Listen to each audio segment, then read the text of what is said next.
Hey, Afternoon. here we are. Here we are, women keeping it real estate. And so here we are. We took a little hiatus with beach trips and such. And now we're going to jump right into it because this is a good one. Today we're going to talk about investing. And I almost feel like this is going to be a masterclass because Aisha Burnett is our resident investor, all things investment extraordinaire. But Sarah and I do have some information about that we can contribute to the conversation about financing investments. And I'm sure Felicia has worked with investors as well and has plenty to say on it. So let's jump right in. Asia, do you want to, why don't we let you kind of like direct the conversation and tell us other, tell us other infidels when to chime in when us lesser peasants can chime in on the conversation for sure. Yeah, I mean it's investing can go many ways. It can go from just short passive income or long-term income or long-term return on investment. So I actually got into real estate as an investor before I ever thought about becoming a realtor. So I'm very passionate about it. I do work with several investors. I help them find properties to buy based off if they want to flip the house and make a profit off of it, and like a check, receive a check for that, or if they want to buy it and rent it out, like what would be the rent potential. So anytime someone comes to me and says, hey, I'm thinking about getting an investment property, my first question is, well, what are your goals? Like, are you looking for income to come in every month? Or are you looking for a larger profit, to come out? Then there's also something called the BRRRR method that I love and I personally use, which is buy, renovate, refinance, and repeat, meaning you get the best of both worlds. So you find a house, you buy it for the as is value, not fixed up.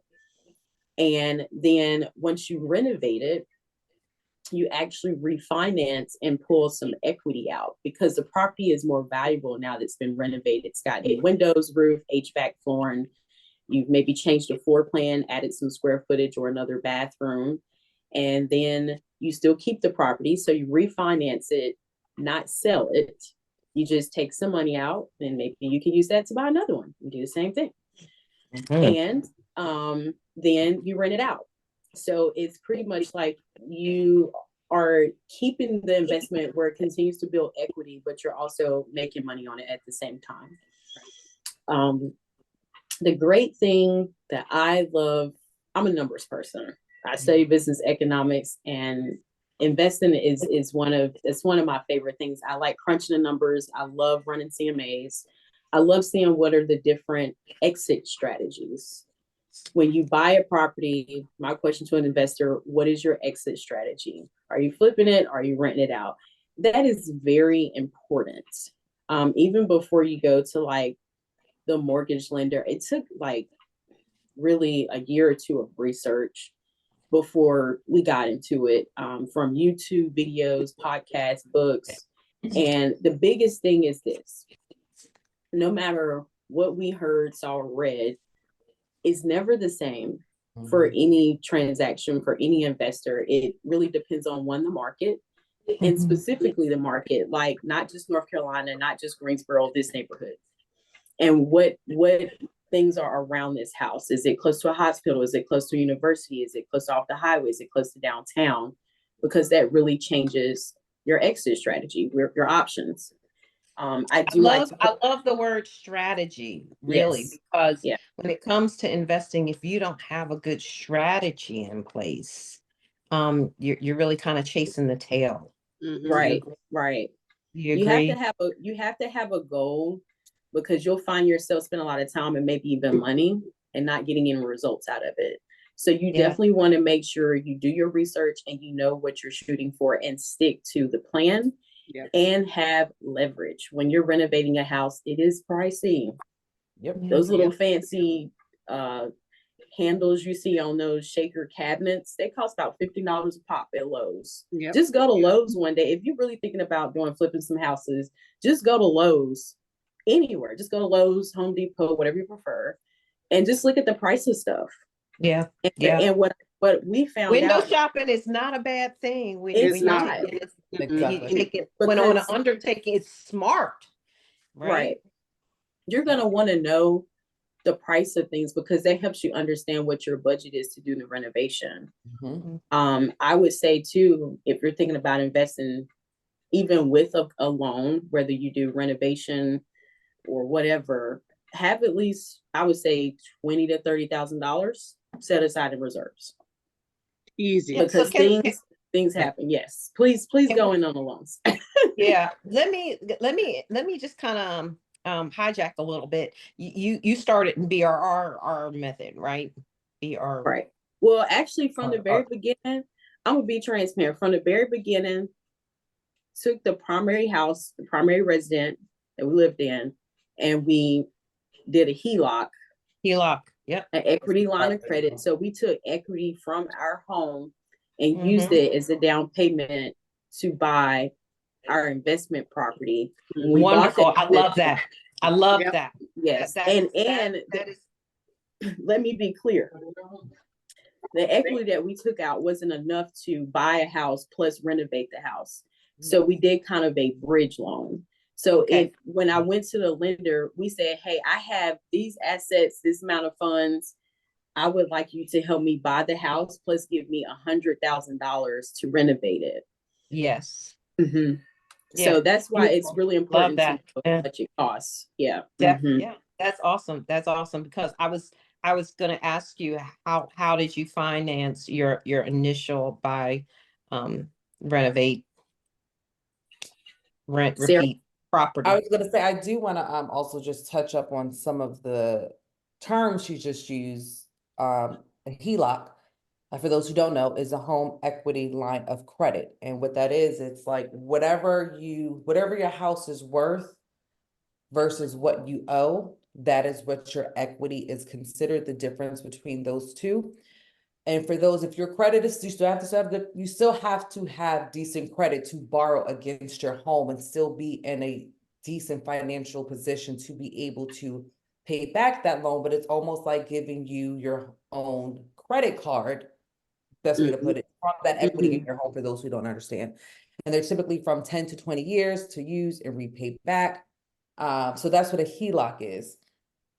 And I noticed you also mentioned a bridge loan, which is like a short-term loan designated for a certain period of time to help with the transition from moving from one place to another. So it's not necessarily a 30-year loan where you're paying it back. It's just saying, hey, I need this amount of money for this certain amount of time. This is what I'm using it for, and this is how or when I will pay you back. And do And you I guys love do it. bridge? Do you guys do bridge loans? Yes, we do. Yes. Okay. All Then right. Yes, you right. also have the option of a renovation loan. Let's Yes. say you already own a property that you inherited or something, or you just have another property and you're like, hey, I already own it, but I want to renovate it. I don't have 100,000, but I have some to put down. That's another option too. Absolutely. Yeah. I'm glad that Sarah said something about the timing because that's very important. Again, know your goal, have a plan, because let's say the lender says, hey, we'll give you a renovation or bridge loan, but you have 6 or 8 months to finish the project and refinance it. If you don't finish it by then, it may charge you an extra fee or increase your interest on it. And while you're renovating the house, you still have to pay the mortgage on Yep. that loan. Yeah. So you have holding costs, whether it's utilities, trash from demolition. I literally have like a spreadsheet, a ledger of every single expense from contractor to materials. Now, on was the that interest only? Because there are some interest only options out there. So was Right. it interest only? for the loan that we got. Yeah, for the bridge loan. Well, initially your HELOC is interest only for the first The part of the term. HELOC, yeah, the HELOC was good. Now Mhm. I'm gonna say this. We used 2 different lenders. I'm not gonna say a name. One lender we used, and they were just for acquisition and renovation. They didn't do the refinance portion. Mhm. Right. They were a very creative company that had a very high interest, and it also didn't affect your debt to income. Right. And we wanted it that way because we knew we were getting another mortgage. Mhm.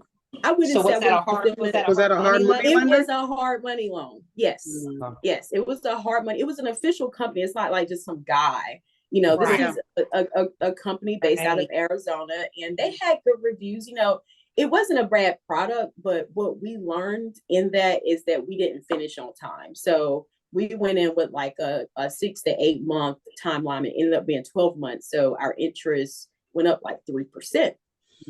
So our mortgage payment went a little bit up. That holding cost increased until we refinanced, and then we had to find another company to refinance it, which is another good point. We do buy our properties in our business entity, not our personal name, for liability purposes. Great news is Redmond does let you buy investment properties in a business name. You don't have to own a business to buy an investment property. There are many people that have investment properties in their personal name, but we just choose not to do that. And also, you don't have to be a real estate agent to be an investor. I have a lot of people that contact me and think that they have to be a real estate agent, and you don't even have to get your license. Like, there's random people out here across the world that invest in real estate. You know, it's just all, if you have the money to put it there, you can. But anyways, the timing is very important because time is money, literally. Yes. Yeah. Literally. There are a lot of So, people here who do a lot of hard money stuff, but yeah, the time frame is important. For the It is. benefit of our viewers, can we just talk about what we mean by hard money? And while you're talking about hard money, can you talk about hard money and then talk about the DSCR loan too? Yes. Okay. I love that. Yes. Okay. So hard money, I guess they call it hard because it's basically, the biggest thing is it's really high interest. It's higher than in fees. what a typical lender would charge, because a lot of times it has parameters like no credit check involved. You don't have to be making an income, or it's just asset based, meaning we'll let you borrow this money, but if you don't pay us back, we'll come get your other houses. Yep. Right. You see what I'm saying? So they do. So it's usually a set up with private link. investor or a company that just does those kinds of things. The rates are high, And the it's fees are usually high. yeah, and it's for a short period of time. But once again, I want people to understand it's a strategy. It's a Yes, strategy. it is a that you're- strategy. That's a short-term that you're strategy. executing as part of a huge. It's not a bad short-term idea. strategy. It's not bad. Like where we were at the time, it was great for us. But there's other times I might wouldn't use it because I don't want to pay so much interest. But there were different things that made it great. It's just definitely vet and do your research, because there are scammers out here. Yes. So make sure that you're working with one that is legit. And sometimes, like, if you do good deals with them, they'll cut you slack on your interest rate and fees later on down the road. So They do. Yep, they do. Yeah, and to clarify, we don't deal in hard money, Right. but we have helped several people get from underneath those hard money loans. So just to clarify, And then Lisa, can you although talk I about the don't- DSCRs too, you or Sarah? yeah. You want to take over the DSCR since I Yeah, explained? sure. So DSCR loans, I love DSCR loans because this type of loan takes your own personal income and debts out of the equation. And we do consider your FICO scores, and 700 and better, 700 and above is better. But what we look at to qualify the money for the loan is the property's income, actual income or potential income. And we divide that number by the total expenses, which can typically comprise of the mortgage, the homeowner's insurance, taxes, any HOA fees. And we take that ratio. That ratio is your debt service coverage ratio, which what DSCR means. The higher that ratio, 1 or better, and with partnered with a good score, means that you're looking at a typical down payment of 15 to 20%, right? And then we can scale down from there because you don't have to be the optimal client. So, it can go all the way to 35% of a down payment requirement. But so people say, well, how's that any different from any other, that 15-20%, how's that any different from any other investment loan? We're not looking at your income. We're not looking at your debts. We're not looking at your debt to income ratio. We are looking at the property. So it's very attractive, especially when you're talking about investors who may be carrying quite a bit of debt on purpose for leveraging reasons. And, it might fluctuate. So they want to remove their personal debt to income ratio out of the equation so they can start making some moves, some investment moves. So this allows you some flexibility to make those investment moves. Once again, the rates on these are not great, but they're probably comparable to other investment loans. They're nowhere near the hard money loans. What's And not so great? Like in comparison to a real, like it, what's considered not great?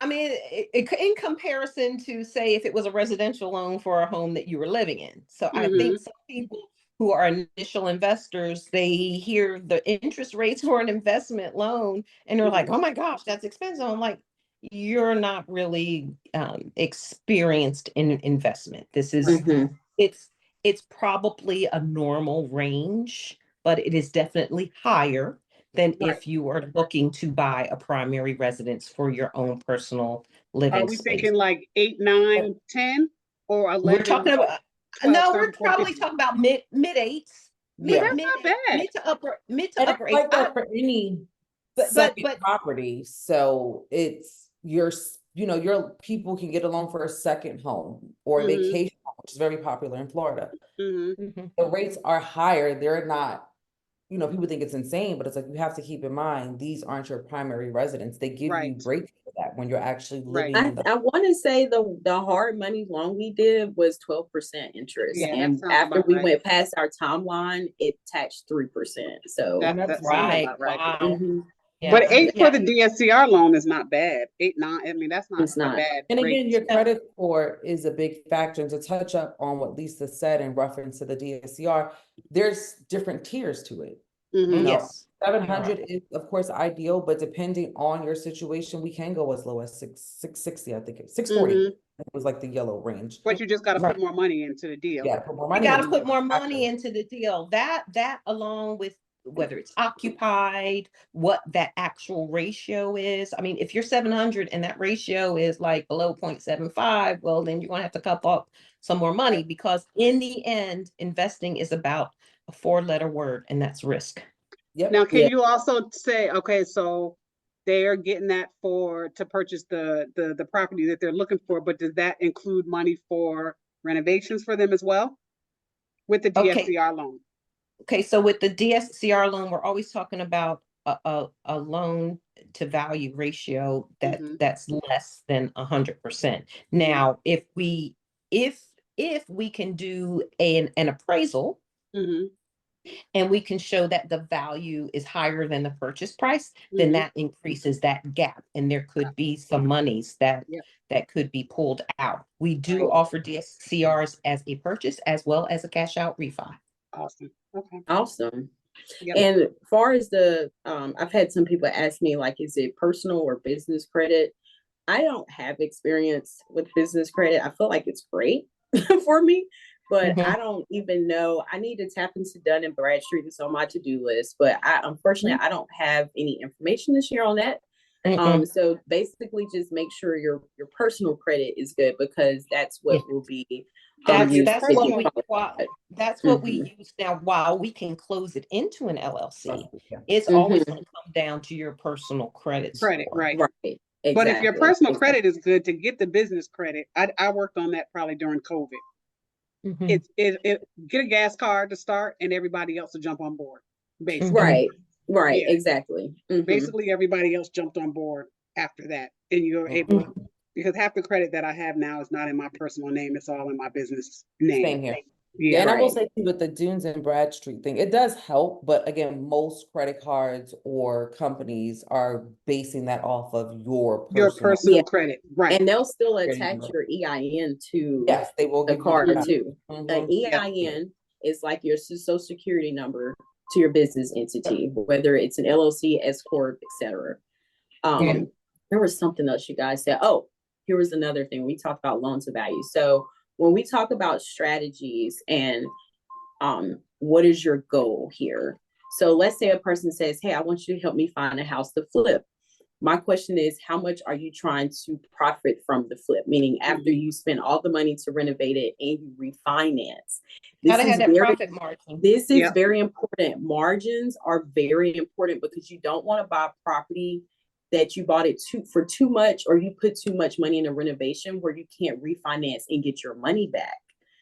And really, so there's a term at ARV, after repair value.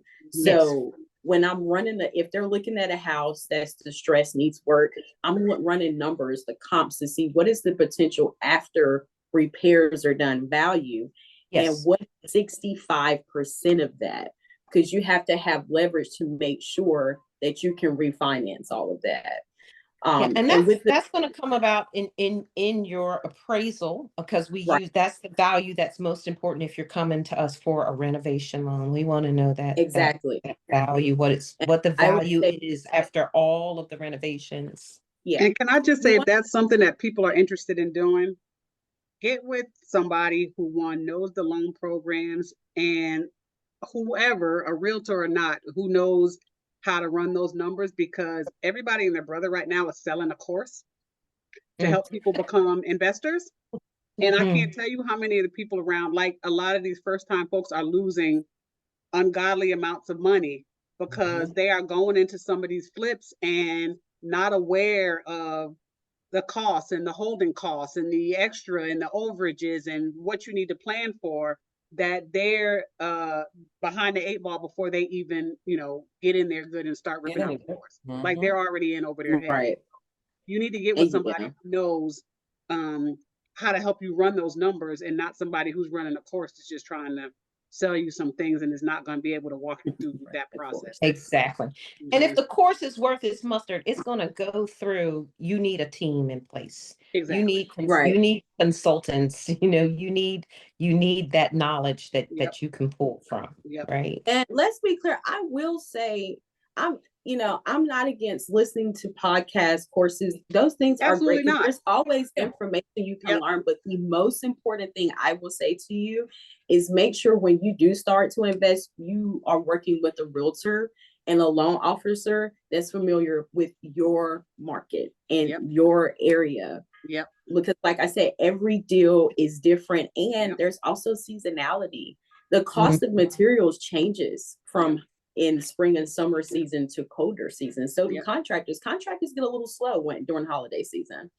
They'll even right now they don't even want to talk to you if you can get a call right back. Now everybody slam in spring and summer, and all the prices are up a little bit, so you do want to make sure that you calculate your numbers to see what your outcome will possibly be before you buy that house. You want to make sure you're comfortable with that.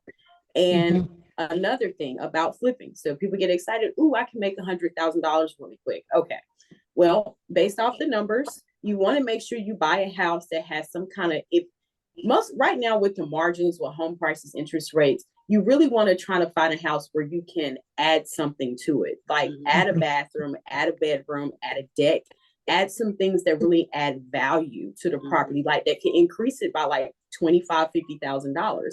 That's going to be the best option. Something that you can add to it.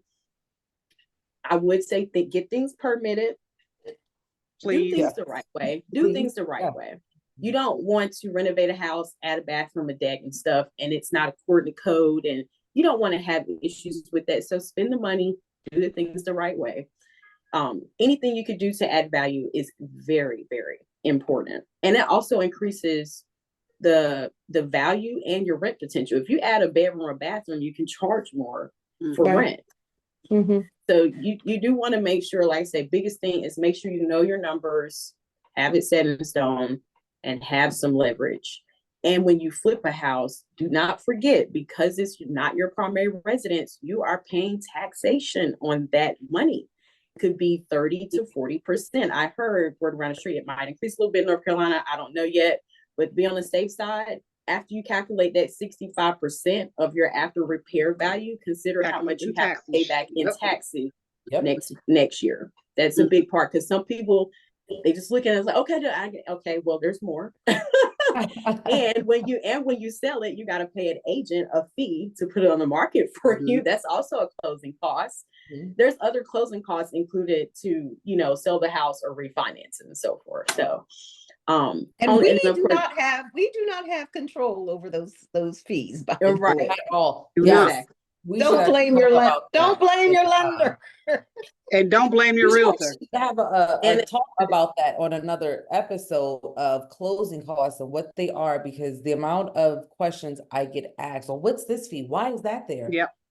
Dude, we really do need to do that one, because that comes up. We do. I'm gonna add it to the list. Explain it and explain it. Closing costs in detail, because yes, let's do that. Sure. I got it's the questions I get asked. Yeah, I mean, and those then are all your costs associated with trying to be an investor. All those carrying costs take away from that $100,000 that you thought you were gonna walk away with. So, on TV at late night, they make it look like grand, but they don't talk about all the other expenses that go along with it at the end before you can actually sell it. That was the other thing I was gonna say about online stuff. Like a lot of people are doing this stuff online because they want to inform people. There's other benefits out of it. But that was one of my things when I was studying and stuff. I'm like, nobody ever talks about the downfalls and their failures. And that's huge, because all of them, I'm sure, have, unless they just have tons of money. Right. But even then, you're dealing contractors was the biggest challenge. Contractors. Having great contractors that you don't have to babysit, that's not going to walk off with your money, that's going to do the job. That's worth the extra money right there. Contractors, have a good we never had it. Supplies, no issue. Nothing else, just the contractors. That's it. So doing the research also helps to kind of just have like 4 or 5 different HVAC people, 4 or 5 different electricians, because things change, people change, and you just want to have some options. Sometimes picking the thing that costs the least amount costs you more of a headache.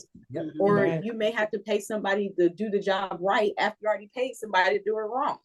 We've been seeing a lot of that around here. Oh yeah. And then with the renting part, I was gonna say about the rent. So when you rent a house, you can do short-term, mid-term, or long-term. This is huge. Short-term could be like an Airbnb, and they're staying for like less than 30 days, or like really like 1 to 5 nights or something.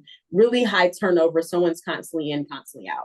Then you have mid-term, where people can stay 30 to 180 days, like a month to 6 months. I like those best. Those are pretty cool. Typically short-term and mid-term are furnished, typically, but mid-term don't have to be, especially in an area like where we're at. A lot of people moving here, they need housing for a small period of time. They don't need a year lease to move here. So I really love the mid-term. A lot of corporations doing projects, traveling nurses, you name it. And then you have your traditional long-term, where the house is probably empty, most likely. It's just like a regular rental, and they sign a year lease. But all of those are different exit strategies. If you can find a property that has opportunity to add space, add value, and all 3 exit strategies, you're winning. Because no matter the way the market is, you can flip it in and out. Short term, let's say Airbnb. Okay, so you just have to be mindful of your turnover costs when it comes to short term and midterm. Like, it costs to clean the house, to furnish the house. If you're saying I want an Airbnb, okay, but you're gonna have to furnish this property to be Airbnb quality, so people will book it and have a good experience. That is different. You can't just throw some stuff in there, because you have and look at your competition. Go online and look at Airbnbs in the area. What they're selling for. Go online and see what houses are renting for in the area. You want to make sure you have a target audience for the property. And once you master all that, you can use the passive income to help you get a higher mortgage approval to buy another property because that's more income.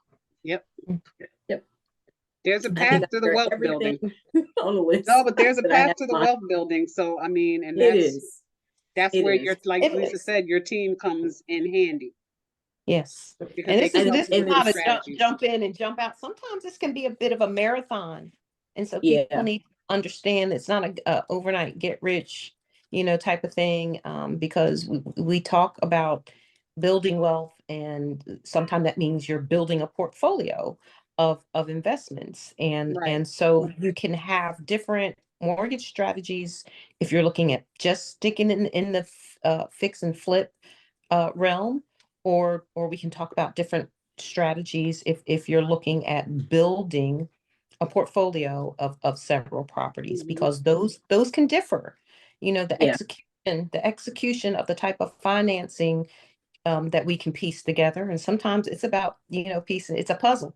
It's definitely a puzzle. So that all plays into have an idea of what your goal is, create a strategy. Your best bet for creating that strategy is your lender and a good real estate agent who is willing to work through this with you. Sometimes that means that they're in it for the long haul. So it needs to be somebody who is conveying that type of long haul energy, not transactional Right. energy to you. So yeah. So this was Yeah. so great. This was so great. I love it. It I is love good. I love Yeah. it too. Yeah. And another holding cost besides mortgage utilities, trash is a big one. I never realized how expensive that could be until I renovated a house. Because I'm talking about when you're gutting a house, like taking out walls and pipe, it's got to go somewhere and be environmental friendly. So you Waste got removal. yes, That's a you good got to pay business. for that. That you is know? a good So business. it is. But another holding cost was property management. If you rent out a house, consider if you're going to pay somebody to help you rent it out, screen the tenants. Are you going to have a maintenance guy that shows up when something breaks? You also want to make sure you always have a reserve when you're renting a house. What if the water heater goes out? You don't want to just take all of that and just put it somewhere else. Plus, everything's taxed. So another most important thing, if you're doing a huge renovation, make sure you have a CPA and a tax preparer to do all your bookkeeping. You will spend receipts. You want to make sure you can go back. And when you do it, it helps with some of your tax strategies when you file, because you spent so much money investing in the property. And then your CPA is also bookkeeping and categorizing that as the correct asset. So that's why Yeah. me and QuickBooks And- were friends. Yeah. I love And- I love and- the QuickBooks and And just if sitting you're in the in file. this, I love QuickBooks. Yes, Yep. QuickBooks is great. Yep. and if you're in this for the long haul, please understand, like, maintaining receipts and record keeping, and then reflecting and streamlining, and see, look back at the project, see what went right, what went wrong, and what can you do better next time. Mhm. Right. Because that is the smart move, definitely, if you're looking at doing this over the long term, and creating that type of strategy or repeated execution Right. as well. Awesome. Any last thoughts, ladies? I think that was Yeah. full of information. It's a lot of Anybody have- info on that It is. side of the world. Yeah. Yeah. When Yeah. you're dealing Any with last investment. thoughts? If you don't want to really get into all that, you just want to invest your money, just buy some land in a very up and coming area. Or jump in on the REITs. But Yes. honestly, the other thing that they could do too is for people who are investors. A lot of these investors here have, they just have individuals who like to invest in their projects. So also, if you don't want to do the work and you just want to be, a Yeah. silent investor, there pay are me people who whenever will I give get you it. a decent return Yeah, on your They will. on your money. You can be a private money lender for some of these investors out here and get a good return on your money. Not for the new folks, nothing against the new folks, but you need to probably get in with somebody who has been doing this for a little while so that you can see what they've done and they can kind of show you their numbers on their return on investments on what you might be able to get when you lend them some money. So Yes. Yeah. Yes. you don't have to do the work yourself. You can also just lend somebody the money and still make money. So That's just an true. option. Mhm. Just an Awesome. option. All right. Well, hey, that was That was awesome. And I appreciate all of y'all being here. It's such a good discussion. And listen, if you found value in this, please like, share, make some comments below. We'd love to hear your questions. Click the follow bell so you can see when we post new content. And we are out, like real estate, women keeping it real estate. We are out, and see you guys next time. So bye, Bye, guys. everyone. Bye-bye.